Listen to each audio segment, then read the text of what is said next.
Nadia Márquez es nuestra columnista en temas de familia y fe. La tenemos, estamos conectados con ella, ¿eh? Nadia, bienvenida, buen día, ¿cómo está?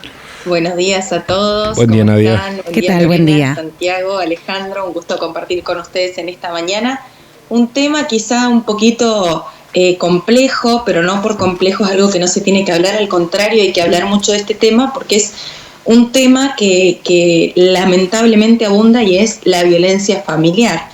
No nos va a tomar un solo día charlar de esto, pero la idea es poder todos los días ir sumando un poquito para que les sirva a la gente, porque la violencia familiar tiene que ver justamente con el maltrato, con el abuso de autoridad, con el abuso de poder, incluso de la fuerza que le produce un daño a otro miembro de la familia. Este daño vulnera su personalidad, su integridad, hace una pérdida de la dignidad de la persona.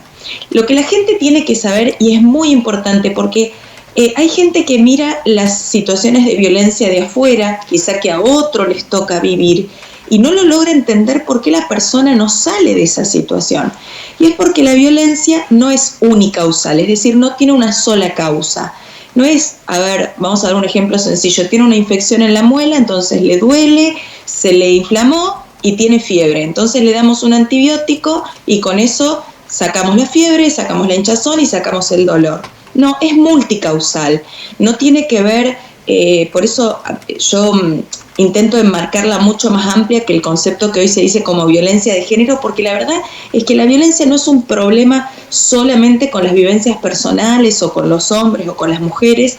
La violencia es mucho más profunda, es multicausal, tiene que ver justamente con vivencias personales, tiene que ver con la personalidad, tiene que ver con cómo yo me crié, tiene que ver con el abuso de sustancias, tiene que ver con la escasez, tiene que ver con muchas cosas.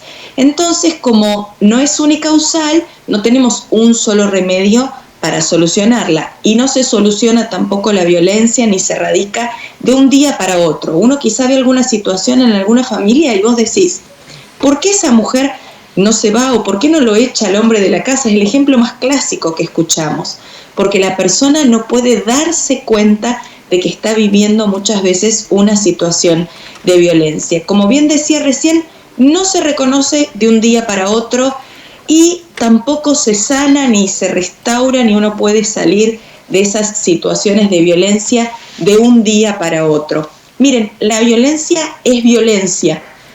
A mí no me gusta hablar de tipos de violencia, como que si no parece que una es más importante que la otra. No, violencia es violencia y siempre tenemos que rechazarla.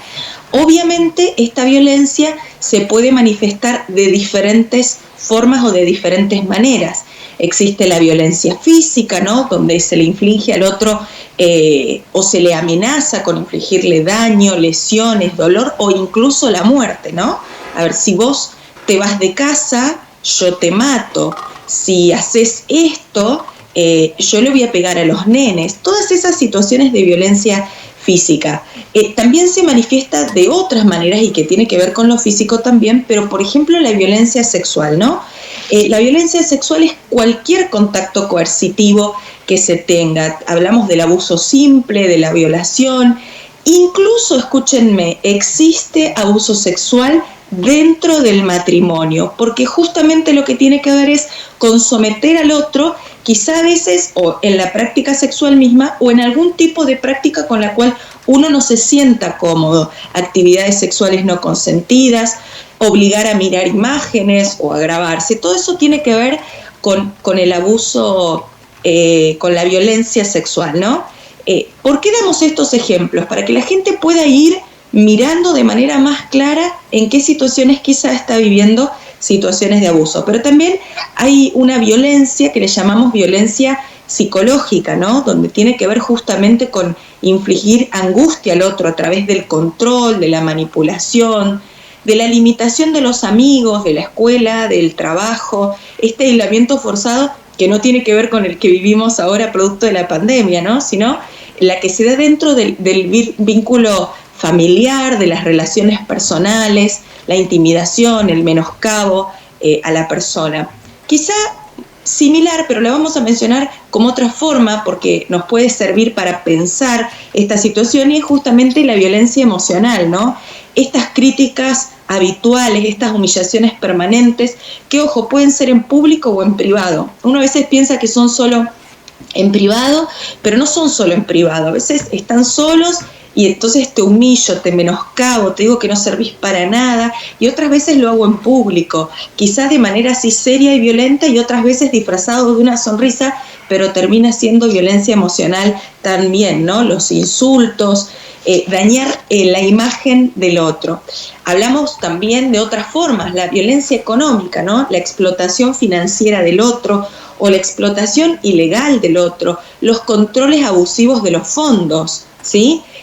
Los dos, vamos a dar un ejemplo clásico, ambos en el matrimonio trabajan, pero hay uno que tiene el control del dinero y el otro que trabaja no puede decidir ni cuándo compra un caramelo. También podemos hablar de algo que no se menciona mucho, pero que es la violencia a través de la negligencia voluntaria, ¿no? Este fracaso en las obligaciones de cuidar al otro. Y hago acciones voluntarias, concretas, específicas, para justamente causarle un daño al otro, como por ejemplo el abandono voluntario. Tengo un familiar con alguna situación de enfermedad y en marco de violencia lo descuido, pero totalmente a propósito. No vamos a poder abordar toda la temática, la idea hoy es hacer un pantallazo, pero sí quiero decirte algo que quiero que te quede en el día de hoy, querido oyente que estás ahí. Necesitas reconocer, es necesario reconocer que se vive en una situación de violencia. Si no reconocemos que vivimos una situación de violencia, no podemos pedir ayuda. Y si no pedimos ayuda, nada cambia y todo sigue igual. Te pido una ayuda en este tema. Para la persona que vive en una situación de violencia, muchas veces es muy difícil poder reconocerlo. No necesita 1, 2, 3 ni 4 charlas. Lo más probable es que necesite muchas conversaciones, mucha ayuda, primero para reconocer que está en una situación de violencia. Por eso, invitarte a que compartas este video y sigamos ayudando a la gente que está en situación de violencia. Muchas gracias, chicos. Que tengan un lindo día. Gracias, Nadia. Gracias. Hasta el próximo miércoles.